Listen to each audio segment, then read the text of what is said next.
Bienvenidos. En el video ustedes van a ver una manera fácil de lo que es una función par y una función impar. También se encontrarán con tres ejemplos perfectamente determinados de función par, función impar y una que no es ni par ni impar. El punto 2, 3 está en el primer cuadrante y pertenece a la función. Hago el espejo con respecto al eje Y y me queda entonces el punto menos 2, 3. Hago nuevamente un espejo siguiendo la orden que me está dando el enunciado, ahora sobre el eje X, y me da el punto menos 2, menos 3, con el cuadrante 1 y el cuadrante 2. En el siguiente paso haremos con el cuadrante 1 y el cuadrante 3. El cuadrante 1 con el cuadrante 4 no lo haremos porque la gráfica que nos resulta ahí no es función. Entonces el boceto de la función que pasa por esos dos puntos puede ser esta que está en rojo.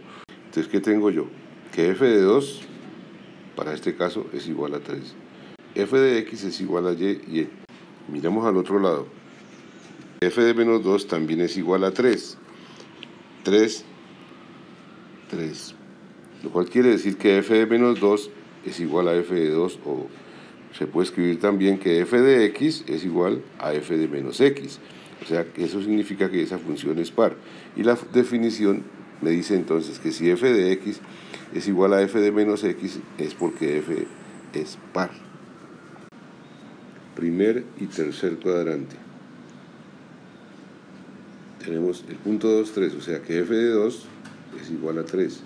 2 representa todos los elementos del dominio, o sea que todos los x, y el 3 representa todos los elementos del rango, o sea que lo llamamos y.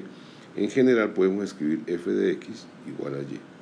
Si multiplico por menos 1 a ambos lados de la expresión, me queda menos f de x, paso para este lado y voy al tercer cuadrante, f de menos 2 es igual a menos 3.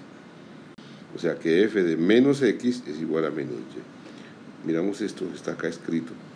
Menos y igual a menos y. Menos f de x igual a f de menos x. Lo escribo aquí. Menos f de x, hago énfasis en el más, f de menos x. Y procedo a escribir entonces la definición. Si menos f de x es igual a f de menos x, es porque f es impar. Ahora veamos un ejemplo. El primer ejemplo nos va a decir f de x igual a x al cuadrado por valor absoluto de x. F de menos x es menos x al cuadrado, que va a ser x al cuadrado por valor absoluto de menos x, que es x. O sea que f de x es igual a f menos x. F es par. Para el segundo caso, f de x es 3x más 1 sobre x menos 4. Si multiplicamos por menos, acá me queda que menos f de x es menos 3x menos 1 sobre x menos 4. Ahora aplico f de x, aplico f de menos x. Entonces me queda 3 por menos x más 1 sobre menos x menos 4. Y eso me da este resultado. Si yo miro con un poquito de detenimiento, f de x es diferente de f de menos x. F de x es diferente de f de menos x. Este resultado es diferente de esto. O sea, no es par. Ahora, f de menos x, que es este resultado, también es diferente de menos f de x, que es este. O sea, no es par, tampoco es impar. Ahora analicemos esta función.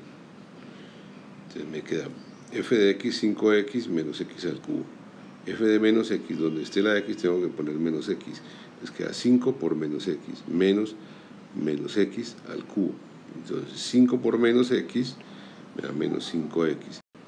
Entonces ahora analizo este signo menos multiplicado 3 veces. Menos por menos da más, por menos da menos.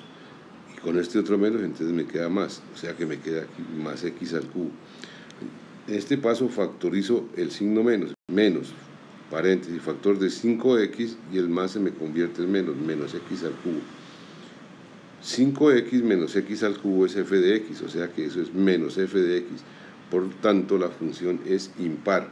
Aquí tiene usted entonces una función par, una función que no es ni par ni impar, y una función que es impar.